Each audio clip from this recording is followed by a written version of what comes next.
Hello everyone, it's Shobha and welcome to my channel live with Shobha में। हमारे पास छोटे छोटे इतने कपड़े इकट्ठे हो जाते हैं। जैसे कि अब जो मैंने सोफ़ा बनवाया था उससे पहले कर्टेन लिए थे, तो ये वाइट कलर का कर्टेन मैंने कटवाया, तो जिसकी वजह से मेरे पास ये कर्टेन का वाइट कलर का पीस मेरे पास है। और जब नीचे से फोल्ड था तो मैंने इस तरीके से, आप देख रहे होंगे इसमें लाइनिंग बन रही है, तो मैंने पहले इसको खोल लिया है अच्छे से। ये इस तरीके से मुड़ा हुआ था और मैंने इसे अच्छे से खोल लिया। खोलने के बाद सबसे पहला काम होता है कि किसी भी कपड़े को स्टिच करने से पहले आप उस पर प्रेस कर लें। तो सबसे पहले मैंने इस कपड़े पर पूरे पे प्रेस कर ली, इससे कि जो लाइनिंग बन रही थी, जो इसमें मार्क्स हो रहे थे, वो बिल्कुल क्लियर हो गई। इसके बाद मैंने इंची टेप की हेल्प से 20 बाय 20 इंच का एक चौकोर पीस को मार्क कर लिया।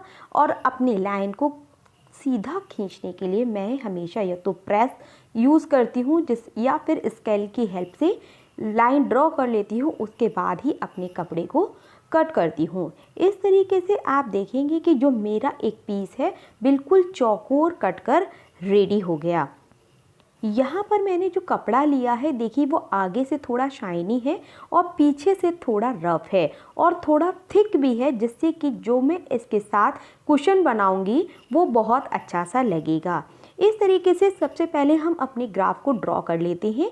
यहाँ पर मैंने अपने बच्चे की मैथ्स की कॉपी ली है जो कॉलम वाली होती है।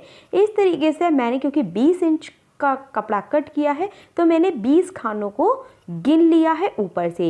इसी तरीके से नीचे से भी मैंने इन्हीं 20 खानों को गिन लिया है। इन खानों को गिनने के बाद आज जो कॉलम हमने कपड़े पे भी सेम इसी तरीके से ड्रॉ कर लेने हैं। इस तरीके से ऊपर से 20 हैं और नीचे से भी 20 खाने हैं। तो मैंने साइड में ये जो खाने हैं, मुझे ऊपर और नीचे से, यानी कि एक चौकोर पीस में मुझे इन खानों को छोड़ देना है। नीचे से और साइड से एक खाना छोड़ते हुए मुझे इस तरीके से लाइन ड्रॉ करनी है, वो भी एक खाना छोड़ते हुए। इस तरीके से मैंने अपनी फर्स्ट लाइन को ड्रॉ कर लिया है। ऊपर से आप देख रहे होंगे मैंने इस तरीके से 2 खाने छोड़े हैं। अब जो नीचे का पोर्शन है उसमें से भी साइड से एक खाना छोड़ दिया है मैंने। एक खाना मैंने छोड़ दिया है और छोड़ने के बाद इसके जो साइड में आ रहा था उससे जस्ट ऊपर वाले को, और मैंने अपोजिट, जैसे पहले मैंने लेफ़्ट में अपनी पेंसिल घुमाई है, तो अब मैं अपनी पेंसिल को राइट में घुमाया है और इस तरीके से एक वी शेप तैयार हो गई है। और मुझे सभी खानों पर इसी प्रोसीजर को दोहराना है।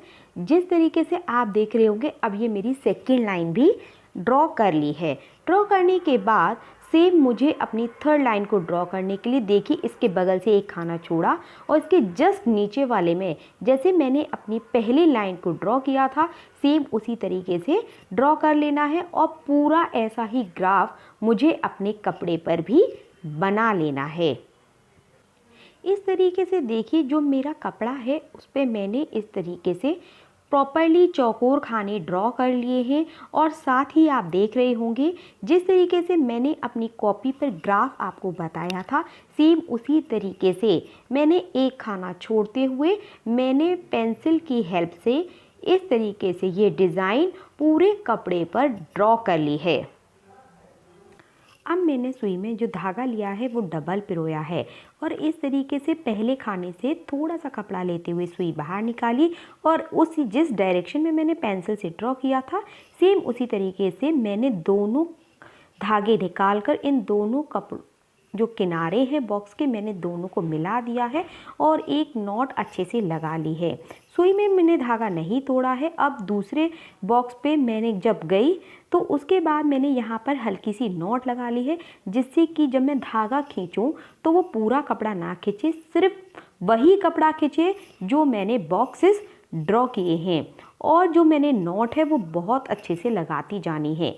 इस तरीके से मैंने अपनी पहली लाइनिंग है वो कंप्लीट कर ली है। अब आप देखिए कि जो दूसरी लाइनिंग है वो उसकी डायरेक्शन जस्ट इसके अपोजिट है, सुई में धागा डाल के जैसे हमने पहले में धागा नहीं तोड़ा था, सेम उसी तरीके से मुझे इस पर भी वही प्रोसीजर दोहराना है। इस तरीके से कपड़ा सुई में धागा डालकर दोनों किनारों को मिला लेना है और अच्छे से दोनों किनारों को जोड़कर नॉट लगा लेनी है और बिना धागा तोड़े सेम मुझे दूसरे बॉक्स पर पहुंचकर एक छोटी सी नॉट लगा लेनी है और मुझे पूरी कपड़े में जिस तरीके से मैंने लाइनिंग ड्रॉ की है उसी तरीके से मुझे पूरी डिज़ाइन बना लेनी है।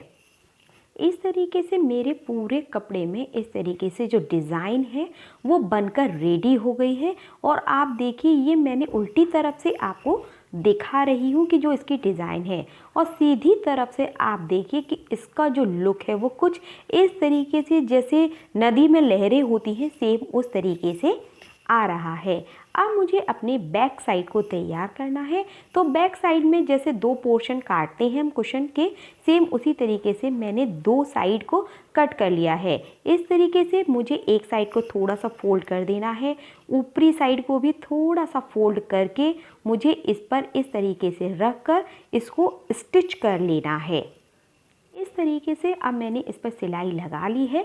इस तरीके से देखिए, आप चाहें तो यहाँ पे चेन भी लगा सकते हैं, चाहे तो चिट बटन लगा सकते हैं। और मैंने दोनों किनारों को इस तरीके से ये सिल लिया है, इससे कि मेरा पीछे का बैक पार्ट बनकर रेडी हो गया है।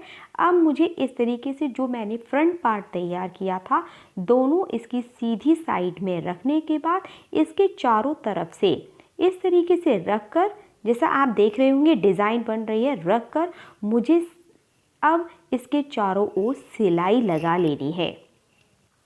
इस तरीके से डिज़ाइन को हल्के हाथ से साधते हुए जो इसकी फ्लोई रिवर वाली डिज़ाइन थी उसको सिलाई लगाने के बाद अब मेरे कुशन कवर को मुझे किनारों को अच्छे से निकालते हुए कुशन कवर को सीधा कर लेना है।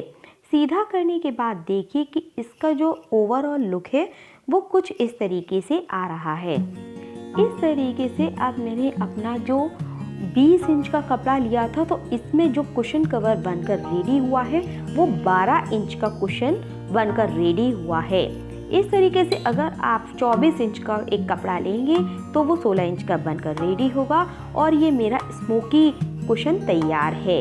ये आपको कैसा लगा ज़रूर बताएं। बाय।